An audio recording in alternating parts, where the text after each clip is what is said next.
Hello, everyone, and welcome to yet another episode of The Mindset Generation, a new podcast that talks about human beings who've achieved extraordinary things. I'm very excited to bring to you today, first of all, a very good friend of mine, a wonderful human being. A lot of you will know him as superstar and the NFL champion, Super Bowl champion.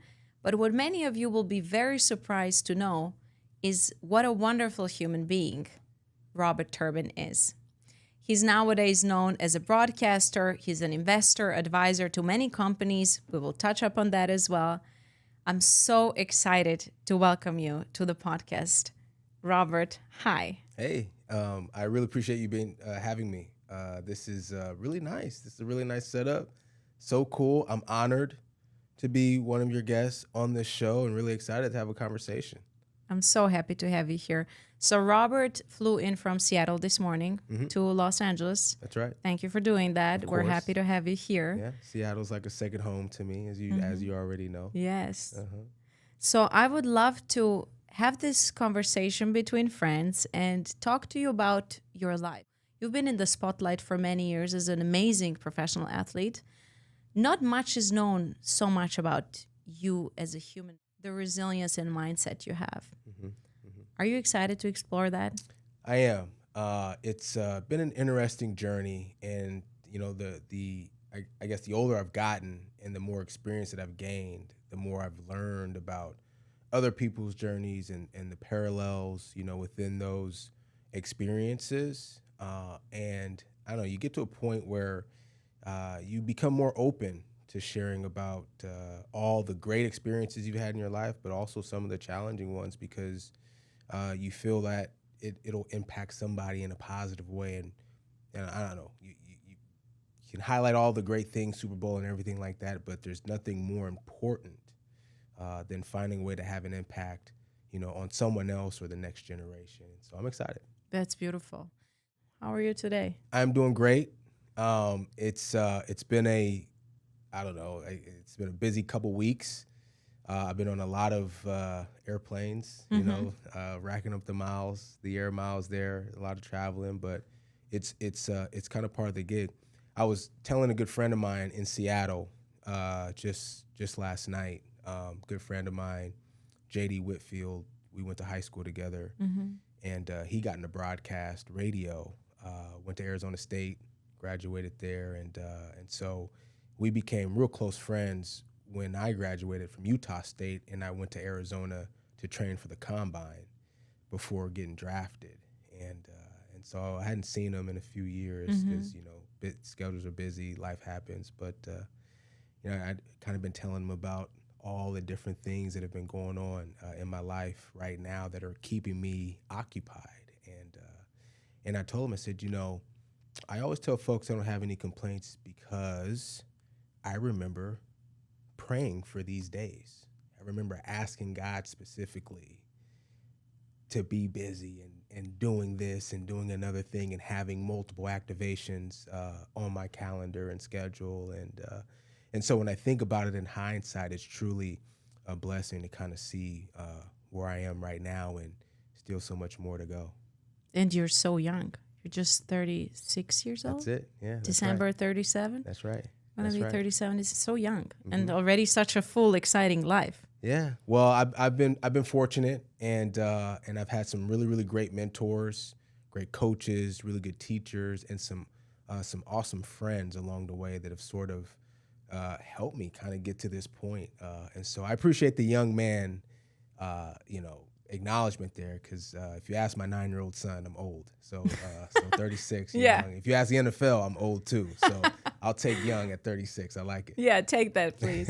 So I would love to go with you through the beginning. You mentioned high school. Where did you grow up? How was Robert? Maybe let's go there as a 9-year-old. Yeah. Well, I grew up in Fremont, California, and my dad was a pastor. And so we were really heavy in the church. I mean, he was, I grew up in a strict, you know, household, and it had to be like that because of certain functions that were happening there within our home. But but I was, I was one of those kids. My dad used to tell me, make sure you keep your nose clean and to stay out of trouble. But it's interesting. 9 years old, I remember a story specifically at that age because I think I was in the fourth grade, and it was the first time I ever got suspended from school. Oh, And, what was the suspension about? Oh, well, I don't know if I if I can share. I was in class one day. This is probably the weirdest thing to get suspended for, maybe. But I was in class one day. Mrs. Pandy was my fourth grade teacher, and I'm 9 years old, and I'm starting to learn like swear words, and so I'm in class. I'm not paying attention. I'm just writing down a bunch of swear words on a piece of paper. And I raise my hand to go to the restroom. And so Miss Pandy lets me go to the restroom. When I get back, I'm in trouble. Oh, she found the paper. Oh, wow. Sitting on my desk. A little 9-year-old. I think. What are you doing? Yeah. So I got suspended for like 2 days or something like that. But that was like probably one of the only real times I got in trouble for anything at school. But yeah, I grew up in Fremont.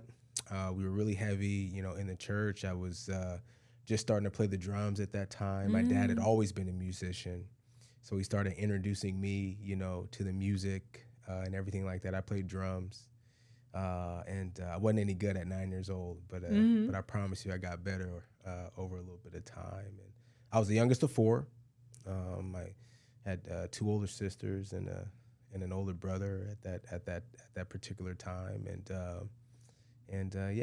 we were living a pretty, like for a 9-year-old kid, we were living an okay life. And what do you remember about Fremont and the time growing up there? Yeah. How was it to be a kid at that time? Really fun. I remember the following year, so that was 99. I remember the year 2000, we threw this big block party. And I mean, that's the only block party I've ever been a part of in my entire life. I didn't even know what a block party was, and that they existed. But that was our neighborhood, we always had really great neighbors. I remember John right across the street, used to come over and talk to my dad and talk to my uncle. My uncle used to always keep our yard nice. He was a gardener. And John had two daughters, Rachel and Jessica, that I still know to this day, and it's just one of those neighborhoods where I don't know if that exists anymore, where you know people from the time that you're a baby boy, kindergarten. I've known these people all the way up until now, and there's still some connection, whether it's through text message or social media, or those are the days where I'd walk across the street. I used to have a friend, his name was Jared, and I had a bunch of friends on the street. Down the street, Chase, my best friend in the entire world, Justin Ramos, lived right around the corner, like a literally 2-3 minute walk. I've known him since kindergarten. I still talk to him today. He lives in Dallas now. He's got a family, doing really well. But those are the days where you would just walk outside and figure it out. That's so beautiful, right? Like, even nowadays as adults, we rarely have that. Just someone down the street or across the street, a friend that we don't even have to announce ourselves to, but just can make sure that we just show up. Yeah. That's really beautiful. At the house, you throw your rollerblades on, rollerblade over there, be like, hey, you want to go rollerblading? I got my rollerblades on. Yeah. That kind of thing. And so I was really grateful. And my dad was intentional about that, because I was born in Oakland, and he grew up in Oakland. And Oakland is, you ask anybody from the Bay Area, and they'll tell you, like, Oakland is like the heartbeat of the Bay. Like the Bay Area almost exists. It's alive because of the city of Oakland. And it has its greatness, and it also has, its challenges. And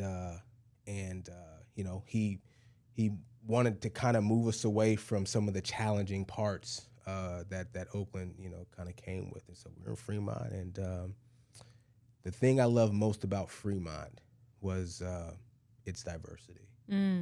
You you look at my friend group, and it's everything, from African American, to Caucasian, to Keone, who's Hawaiian, to Furman, who's Mexican, and Rahul, who's from India, and just everybody. These are real friends of mine, and so the diversity, I think, is what made Fremont really special. That's so important, especially when you're growing up. That's so important and beautiful to have. And then it's kids, right? Mm-hmm. They find a way to play anyway. Mm-hmm. And we can learn from kids. We learn that we are all the same. Mm-hmm. Sometimes kids don't even speak the same language and they get to play anyway. Right, exactly. We can learn a lot from them. No doubt. So tell me, please, you mentioned 4 siblings. Mm-hmm. How did you guys grow up? Mm-hmm. What was a typical Sunday? You mentioned your dad was in church. Yeah. How did a Sunday look like in the Turbin family? Yeah, it's very interesting. So, like I said, I was the youngest of 4, and the next sibling closest to me was 11 years, Tiffany. Mm-hmm. And Tiffany was born with a condition, a very severe form of cerebral palsy.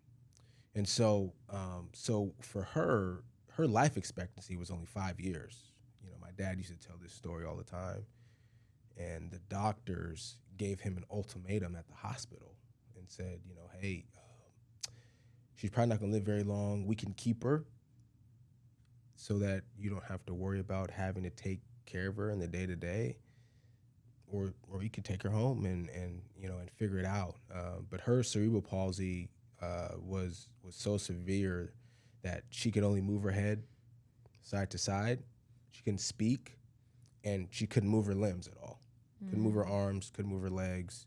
And so she was essentially like always a baby. Even in her adult years, she was a baby. But she was a human being, and she was a person. And she was my dad's daughter, and that's how he treated her. And he always credited that to why she lived until she was 39. That's, she more than, tripled or whatever, like 5 years of life expectancy. Wow. From the doctors. And so she was only the one from a sibling standpoint that I lived with on a consistent basis. And from a young age, I had to take care of her. It was just part of it. Come home from school. I gotten strong enough to like pick her up and take her out of the chair and put her in her bed, and vice versa, by the time I was in 3rd grade. Wow. So I would come home and have to feed her and give her some water. And the only thing I didn't have to do was the diapers yet. I wasn't ready for that. That didn't come till like middle school. Or else I would have screwed everything up. But she was my sister. And so, and then, my older brother, who, as you can imagine, I love dearly. His name is Lonnie. And so he was in and out. He would be home sometimes. Most of the time he was in Oakland. That's where he lived. And, he lived his own life. He was doing his own thing. He was much older. He had his troubles and things of that nature.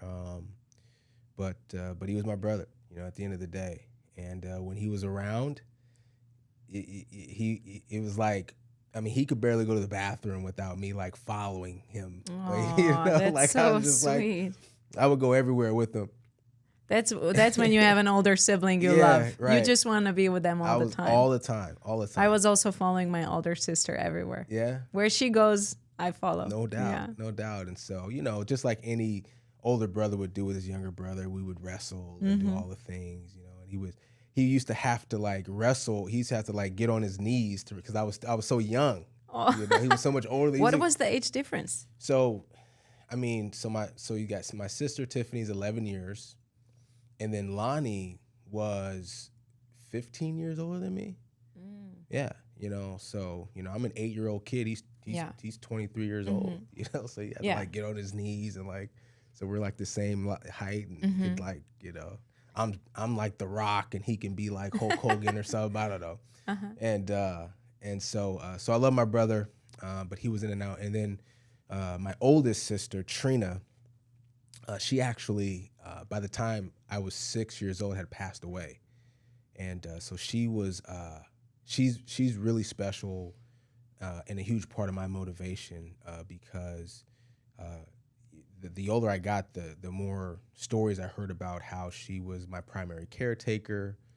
After she had gotten sick, she was diagnosed with multiple sclerosis, and so at 14 years old, and so from the age of 14 to the age of 21, she just, kind of slowly deteriorated in some ways over the course of that 7 years. And then she ended up passing away at 21.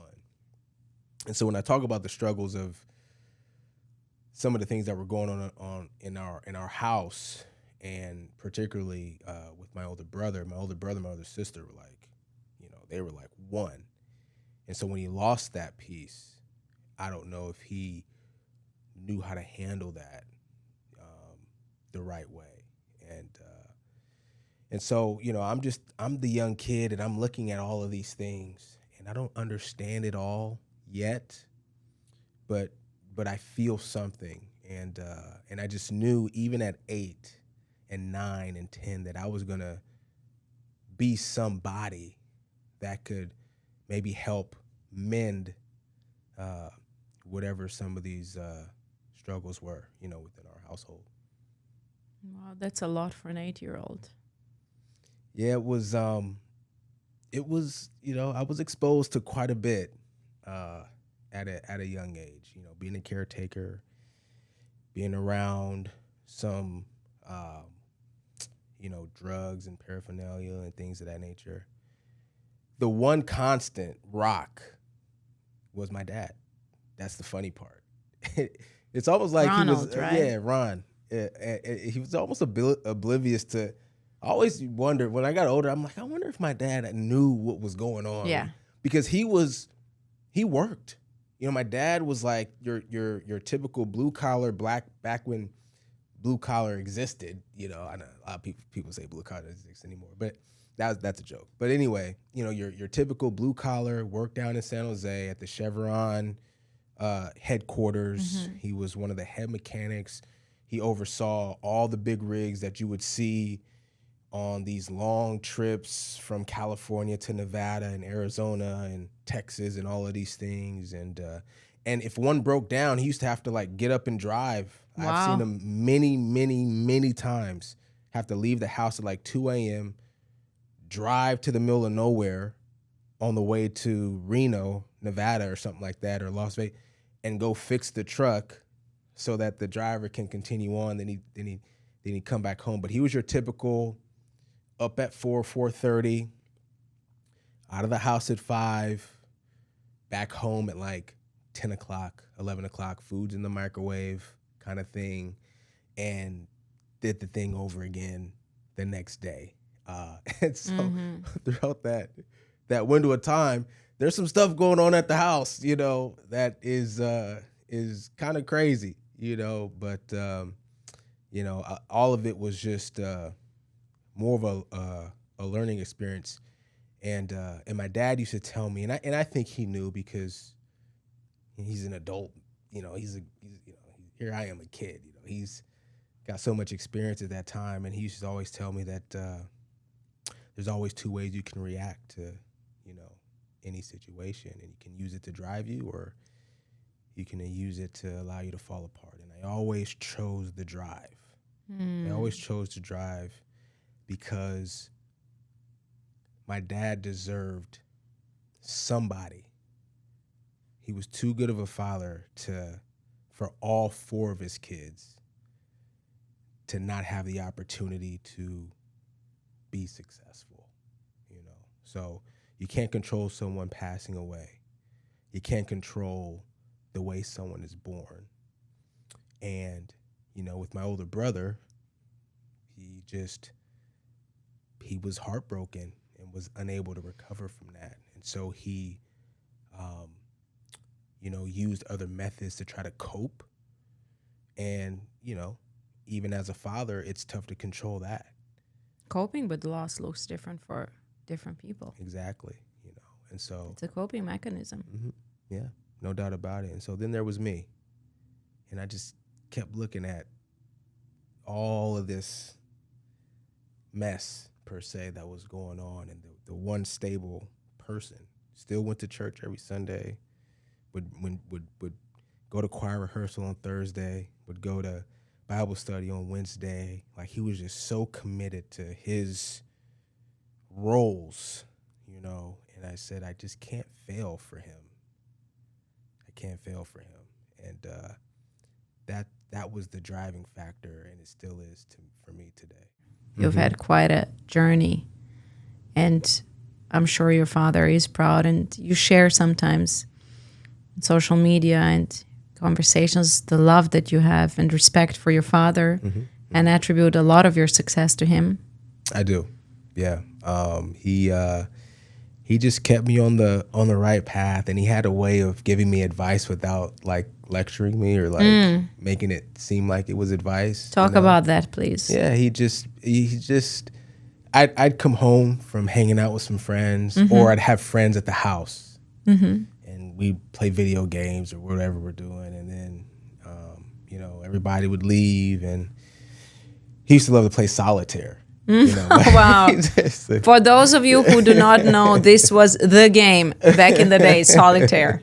Like, I think the kids nowadays don't know. Probably solitaire not. was like one of those things that you could do. Yeah.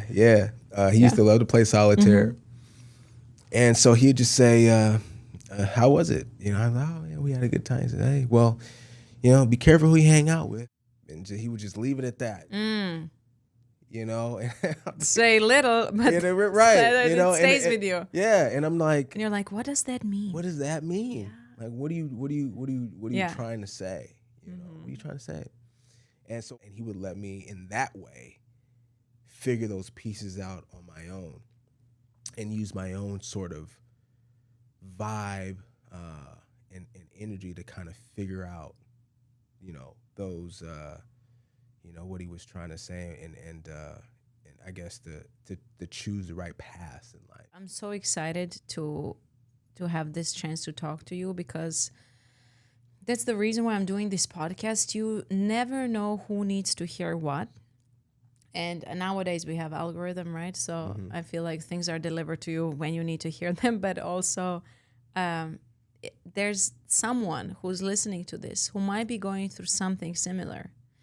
And to hear and to see that you can come out all the way differently, that you can do the journey that you've done, because that was a choice as well. Yeah. Looking at all of that, being the youngest one, it could have easily been that you've taken a different route, which I'm sure could have also been maybe an easier route. I want you to talk about this. When you were 8 years old, you felt something, that you are different, that you're here for big things, that you are here to help others. How did that show up for you? It was a choice. And so I went through this sort of evaluation process in my own mind as I started to get older, 8, 9, 10, 11. This all happened for me at a real young age. And then I started to look at the results. I started to focus on the results. And I said, okay, so if I am doing the same thing that this person is doing, maybe it's my uncle or cousin or brother, whatever, and that is their result, then likely that'll be my result too. And I don't want that. I just saw it, and I said, you know, I don't want to be in a position where I have to live with someone else, that I can't afford my own apartment or place or whatever. You know, we constantly had, you know, people living with us, and that's not to. I mean, everybody's going through their own thing, and it was great as a kid, because it's like, oh, my uncle lives with all us, the time. Yeah, my cousins are here or whatever. Not understanding that, you know, that you know, it's tougher for some other people, you know, than it is for maybe a family down the street. But I just didn't want those results. And sometimes there is, even though like you may grow up in certain situations that kind of put you behind the eight ball, there still is a certain level of accountability that, has to show up for the reason why this is the end result. And my dad used to share that with me, as I got older, when I got to 11 and 12, and he'd be like, you see, who's in the house right now? Do you want to end up like that? And so your father could really read the room. Mm-hmm. He knew what was going on. Yeah. And so even though he was helpful, he used it as a teaching tool sometimes to say, like, these are the paths that some of these folks have taken, and these are folks, we love these folks. These are our folks, But the truth is, the result. Look at what has happened after the equal sign. And ask yourself, do you want to be in that same position? The answer was no for me. The answer was no. So I did everything opposite. I just decided it was a choice. I'm just going to do everything opposite. So what did you do? I just went about my day-to-day differently. I took the church seriously. I went through a phase where I didn't even listen to hip hop or rap music for a couple years.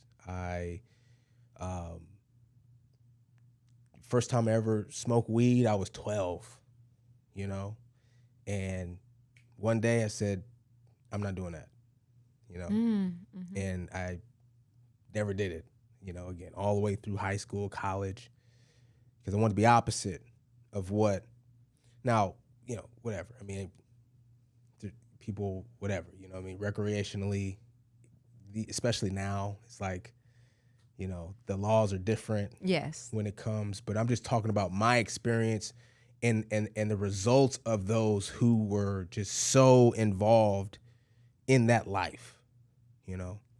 There was a guy, I think his name is Brian, used to come knock on my window 2:00 in the morning when I was, 9 years old or whatever, looking for my brother because he wanted to, buy some dope, and at first I used to get really scared, like, oh shit. But I never told my dad, I just like, look, and I open the window, he's like, is man, everybody used to call my brother man, is man here? Like, no, he's not here, and then I got used to it because, he would come. And it's just a lifestyle I didn't want because I saw the results. I didn't want to be like in jail all the time.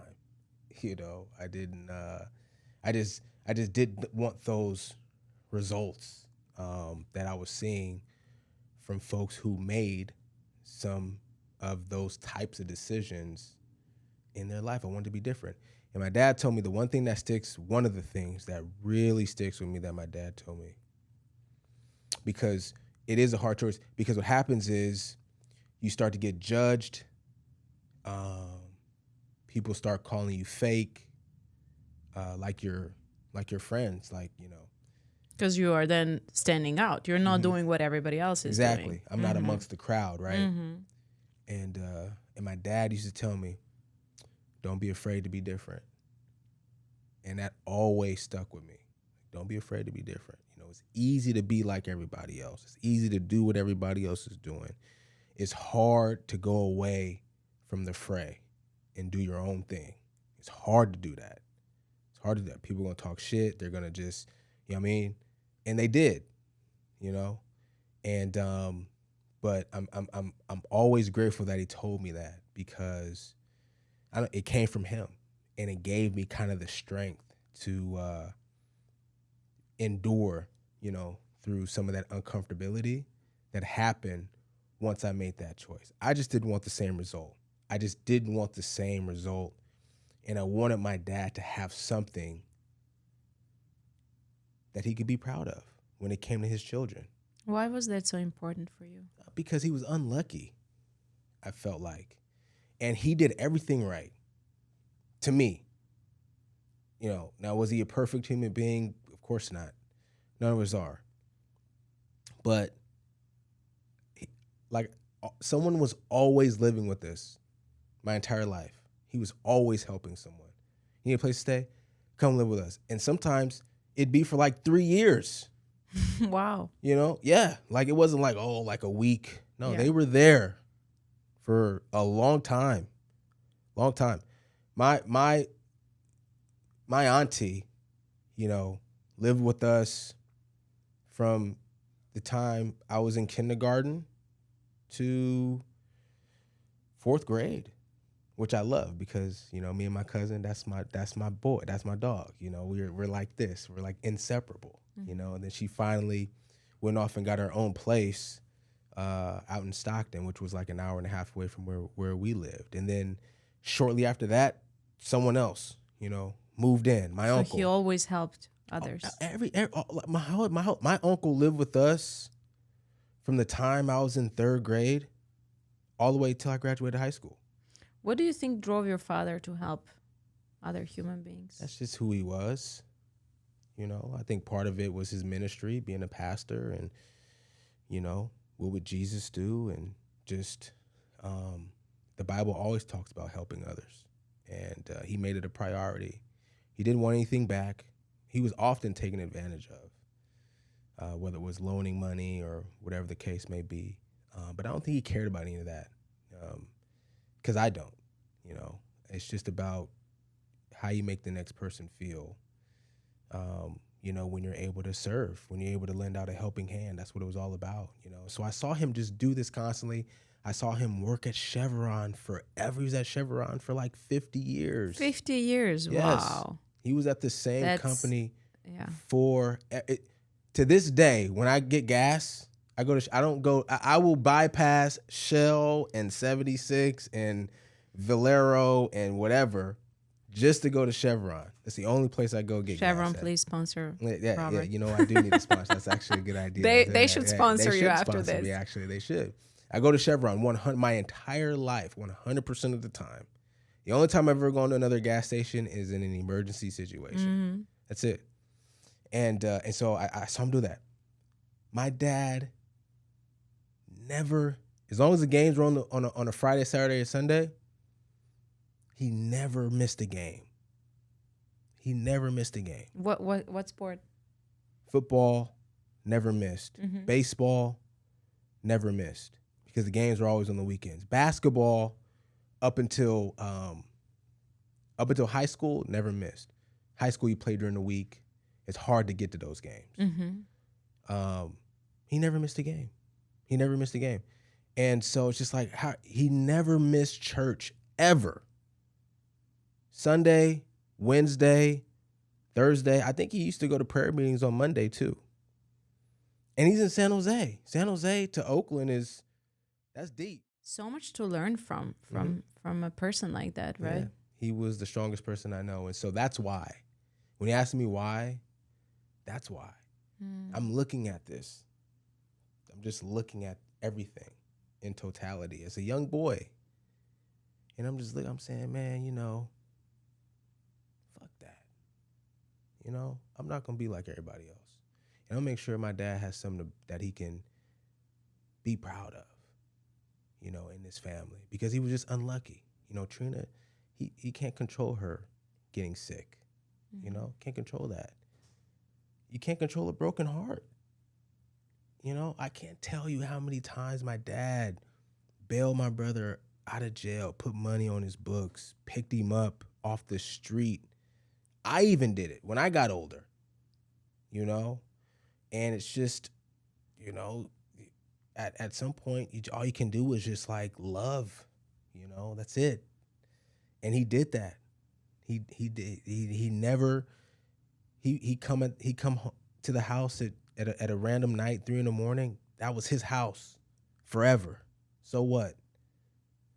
You know, sober or not, you know, and you can't control someone being born with cerebral palsy. You know, I'm looking, I'm like, I'm okay. Like you know what I mean? Like I'm pretty much perfect. Like in terms of, I don't have any physical restrictions. Yeah. I can speak. I can see. Like God blessed me. And I just didn't want to take that for granted. How did that feel growing up healthy while your siblings were struggling?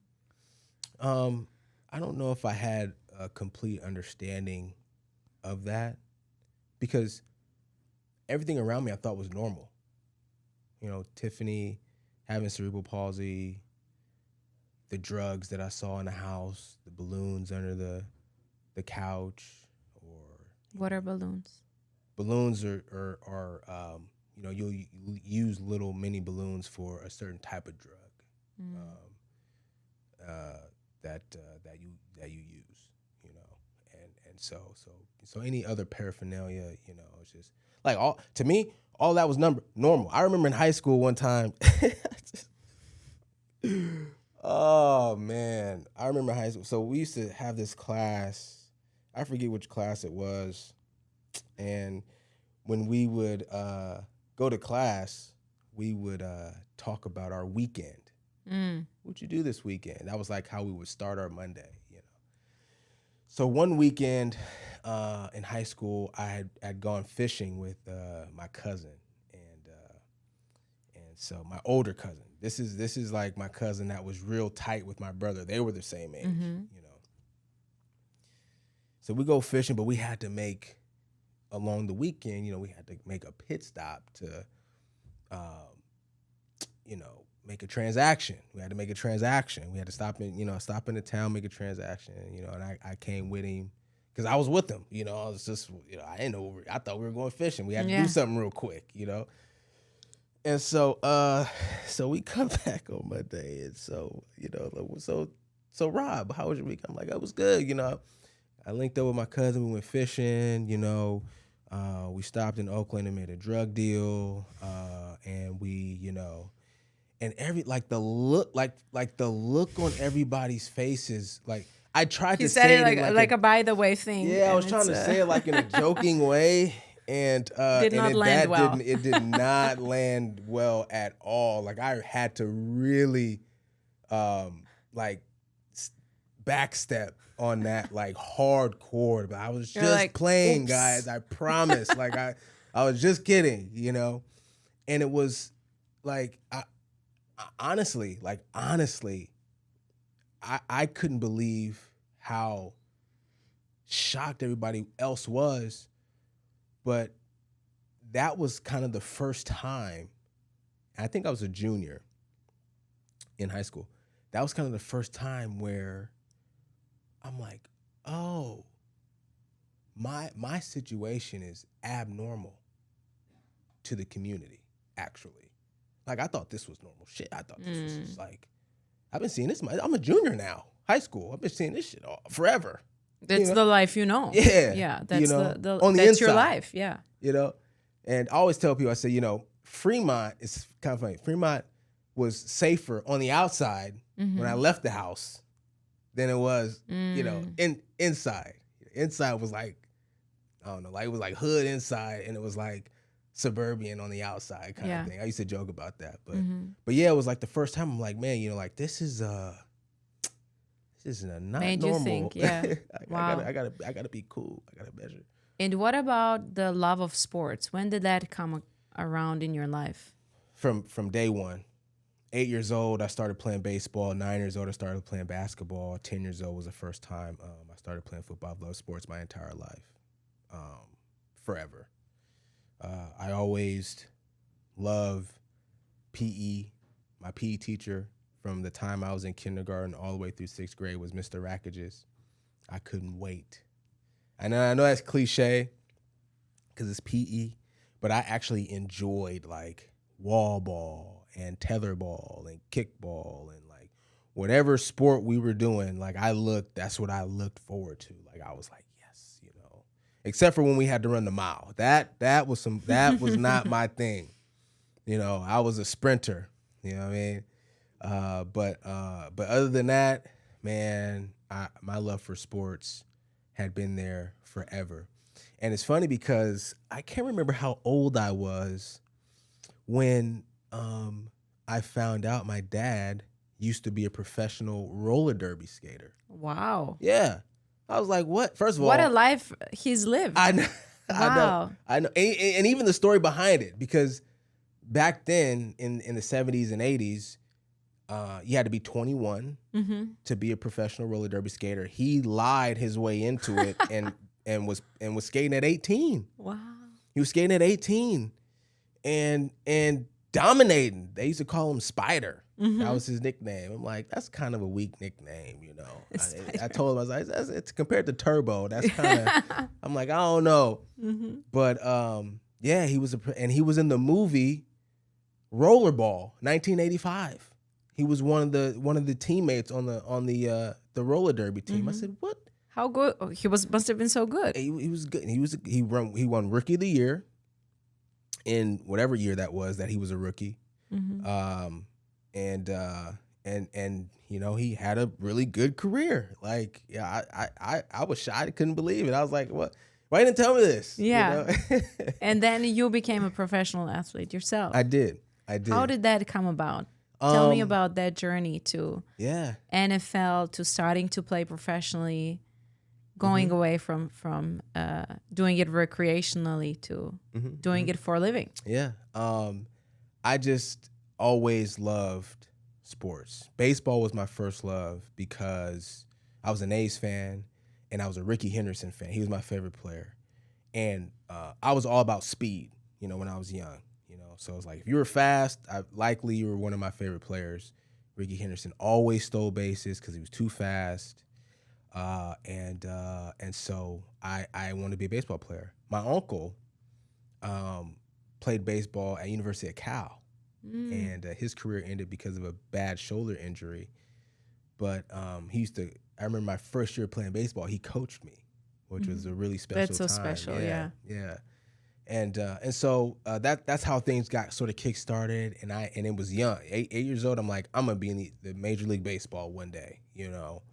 And I wanted to be like all the guys, Chipper Jones. I mean, you name it, you know, I knew all the players. And then I started playing basketball in the 9th grade, and I was so bad at basketball. I was so It was bad. not your sport, huh? It was not my sport. Right before my cousin, I told you, we're like glue. Right before he moved, the year that I went into 4th grade, 9 years old, I asked him, I said, can you teach me how to play basketball? Because at elementary, when it was recess, Lamar is his name. You know, he was one of the, you know, he was a popular kid and he was a good athlete. And so, you know, when it came to picking teams, you know, he was always one of the dudes got picked first. I was always getting picked last. Always. 1st grade, 2nd grade, 3rd grade, picked last. Nobody wanted me to be on the team because I was not a good basketball player. I wasn't. I really wasn't. And so at the end of I'll never forget this. End of 3rd grade year. I mean, we're talking about 3rd grade, for crying out loud. In the 3rd grade year, so small, yeah. I asked my cousin. I said, "Can you teach me? You know, how to play basketball, how to dribble?" And almost every day during summer vacation, we'd be in the backyard, and he's like, "Okay, you split your legs like this, and then you just dribble and catch, and then now dribble and go back, and now keep doing it." And we would just do it for hours, you know, at a time. And before you know it, it was like it came so natural, you know. And we didn't have a basketball court at our house, and so our roof of the house we're in like squares, square. So we choose a square in the middle and be like, okay, that's the basket. So every time you shoot, you got to get it right in the middle of the square, you know. And for hours we just shoot, boom, boom. And I remember talking about 4th grade. We're talking about 9 years old. But I'm just being honest. Like, that made a huge difference. It made a huge difference. I will never forget the rest of my life. The first recess of the next school year, and they probably couldn't believe it. They're like, "What happened to Robert?" It was crazy. And Lamar was like, "I just want to tell you guys, you should pick my cousin." Yeah, you know? I'm just saying, pick my cousin. And I got picked last, and long story short. And then they saw. Yeah, they saw. So basketball, loved the game. Michael Jordan was my favorite player at that time. I used to dream about being in the NBA. I used to go to the park. I'm sorry, I like to tell stories. No, I used to go to the ahead. park, and I used to pretend that I was all 5 players from the Bulls and all 5 players from the Jazz. And I would run up and down the court by myself, and I'd be passing the ball to Luke Longley and Greg Ostertag and Jeff Hornacek of the Utah Jazz, and then, Pippen and all the players, Rodman from the Bulls. And the Bulls always won because we didn't we were Michael Jordan, and they won in real life too. And so that's where the dream kind of started for basketball. And then football came about in a weird way. We used to live down the street from Irvington Park. So it was a corner house, and then the other corner, and then across the street was the park. And like in the fall, every Saturday, like the park was just packed with people. You hear people cheering. You see smoke in the air because there's barbecue and all. And I'm like, what's going on at the park, And so one day at school, this is in the 4th grade. One day at school, I asked Justin, who I told you lived right down the street from me. Your best friend. My best friend to this day, Justin Ramos. I said, hey, man, what's going on at the park on Saturdays? He says, it's the Fremont Football League. There's football games going on. I was like, really? I want to play, I want to play. He's like, well, the season started, but let me ask my mom and dad and see what we could do, And so it was too late for signups. But the following year, Liz and Gary, Justin's parents, they got me signed up. And I went to a tryout and all this kind of stuff. They had a draft, And how old were you at the time? I was 10 years old. 10. I was wow. 10 years old. I was 10 years old, And I'll never forget, we had the tryout at Kennedy High School, and all the coaches were there, from the Fremont Football League, and the Cowboys had the number 1 pick. And, I felt pretty good about my natural athletic ability, and they didn't choose me first. The Bills ended up choosing me second, and I always kind of held that against them. The Cowboys would never beat us when I was playing. This is Pop Warner, but it mattered. And so that's what kind of, without JT and his mom and dad, that's what kind of launched my football career, and it became a real dream for me. Like it took over, because for a long time I'm like baseball, basketball, football. It became like the main thing my sophomore year of high school. That's kind of when I made the decision, like, okay, like the football game is where I really want to pursue my life. Beautiful. And then you were playing for Utah?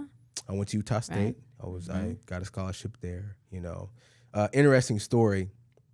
Another one of my good friends growing up, his name is Rashad Miller. And so him and a guy named Percy, we played basketball every day. I don't know if you know this.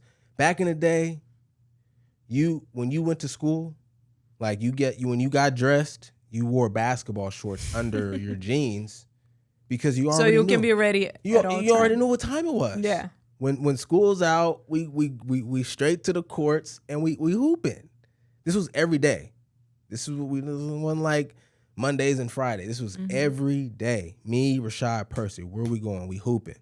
We used to hoop at the church on Sundays at times, or not Sundays, but there used to be they used to do like a Bible study during the week on like Thursday nights or Friday nights or something like that. And there you were hooping. So we are sophomores in high school, JV. This is when I knew like football kind of took over as like the main passion for me. And we got a game against American High School. We're in JV. American High School is not a very good team. We're not a very good team, at least that year, because JT left us and went to varsity. That's a whole nother story for another day. And but we're supposed to win, and we have high expectations for ourselves. So we lost the game, and I've always been a sore loser, like real bad. Especially at that age, I was a really. How did it show? Did it show? Yeah. I was a bad loser. I would say some choice words. I would get in your face. I was not. You told the people that I'm a kind guy. I mean, you worked through it. You worked through it. It's different now. We live and we learn. I was very unkind back then when it came to losing, and so we lost that game. We lost that game, and I'm talking to Fuming. everybody in the locker room. Everybody's getting the F-bomb. Everybody is getting everybody. Seriously. And Rashad, he's like, hey, Rob, man, calm down. We have one more game left, because we did. Yeah, one more game left against Mission, who's the worst team, who's always been the worst team in the league. And then it's going to be basketball season. And we can go play basketball. And I looked at Rashad with the most evil look you could ever probably put on your face. And I said, man, fuck basketball. Those are my exact words. But in that moment, I knew something shifted passion-wise in terms of what it was I wanted to accomplish professionally. And it was football. And then football brought you a beautiful life. It brought you to different teams. It brought you to winning the Super Bowl.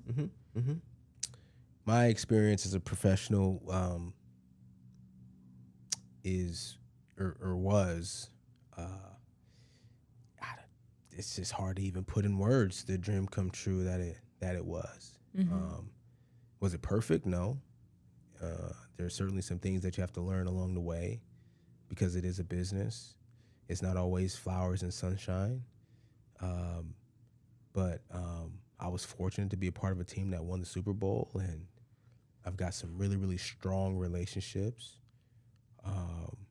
But, football, professional sports, they're a tough phase of your life, because it's so great in the beginning, and while you're writing the story in the middle, but the end is just so crushing. And if you're not prepared for it, your life can be impacted in a very negative way when it's over. What about it is crushing? You have to dedicate. I talked about dedication, my father. I mean, I dedicated my life to football. I told friends we can't be friends anymore. I did not date girls in high school or college. I spent my time on the field or in the weight room from the time that I was in high school.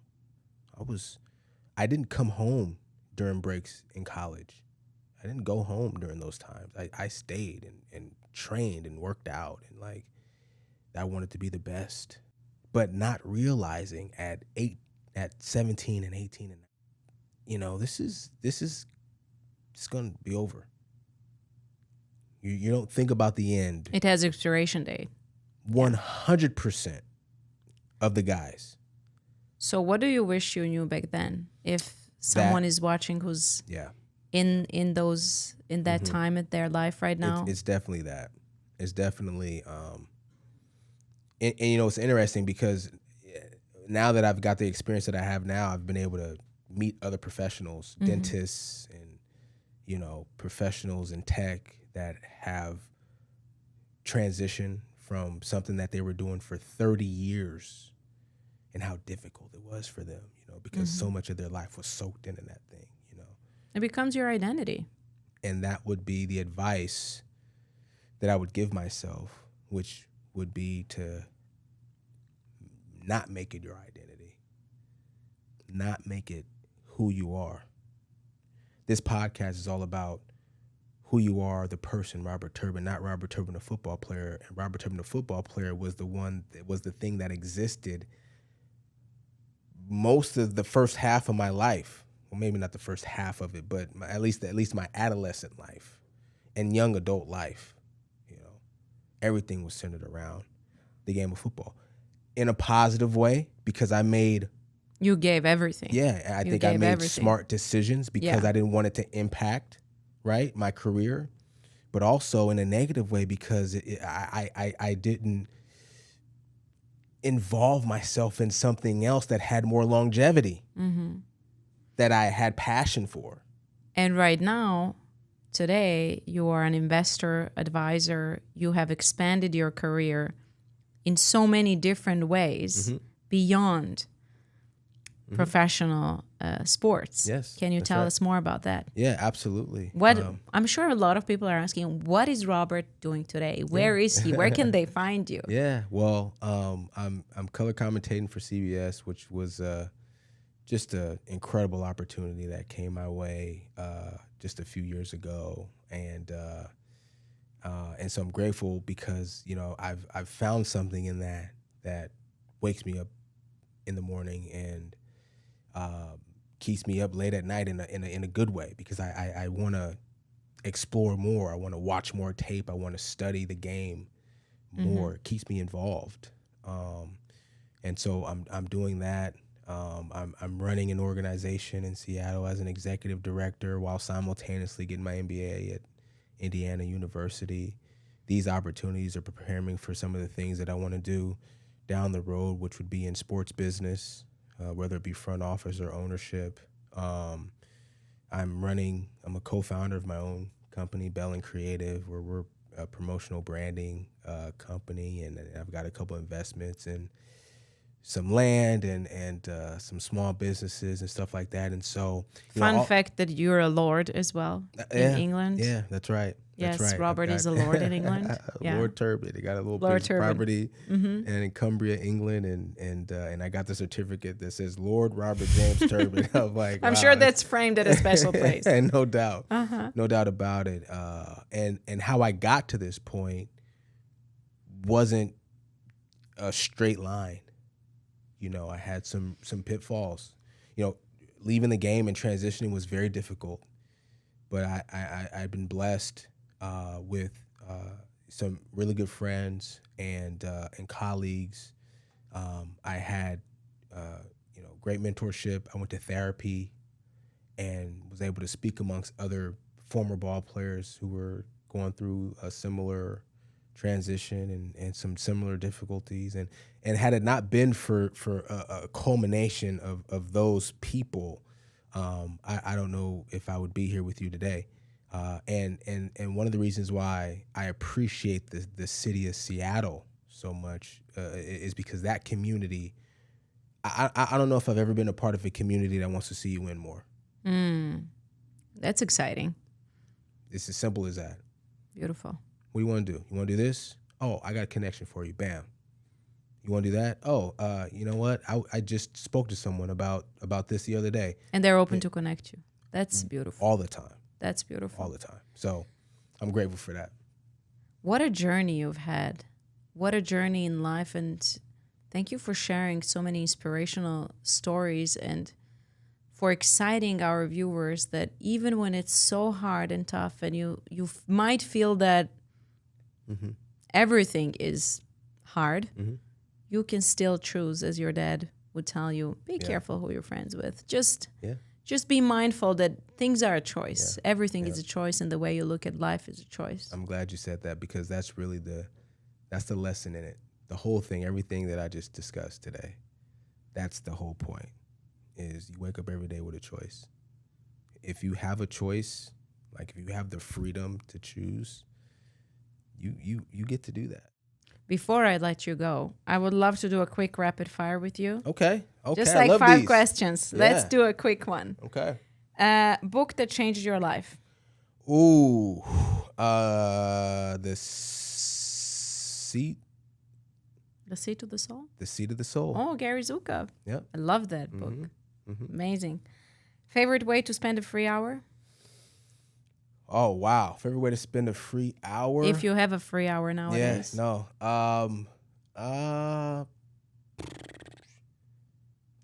You know what? Probably in the weight room somewhere. Like a workout. Or playing basketball. Okay. Yeah.